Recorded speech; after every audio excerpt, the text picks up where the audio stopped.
கூப்பிடாத இன்டர்வியூக்கு போய் மொக்க வாங்கின வீடியோ தான் பார்க்க போகிறோம். கூப்பிடாத இன்டர்வியூவில் கன்ஃபர்மேஷன் மெயில் வரல, இருந்தாலும் போய் பார்ப்போன்னு சொல்லிட்டு என் கூட இருந்த லூஸ் சொன்னதுனால நானும் அந்த லூஸும் போனோமா.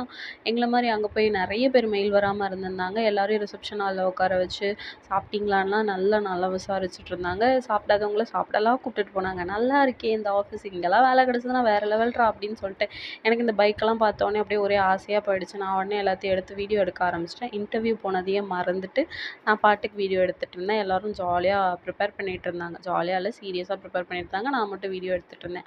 அப்புறம் ஒரு இன்டர்வியூவை வந்து என்னை இன்டர்வியூ எடுத்து தங்கள் தகுதிக்கு இங்கே வேலை இல்லை அப்படின்னு சொல்லி என்னை வந்து போய் வாமா அப்படின்னு சொல்லிட்டாங்க. நான் வந்து அப்படியே சரிடா பார்த்துக்கலாம் அப்படின்னு சொல்லிட்டு பொட்ட புள்ள போக உலகம் பாதை போட்டு வைக்கும். முட்டை சந்தை பார்த்து அந்த ரோடு போய் நிற்கும். படங்காட்டும் ஏமாத்தி கலங்காத ராசாத்தி போய்ட்டு ரெண்டா மாப்பிள்ள எனக்கு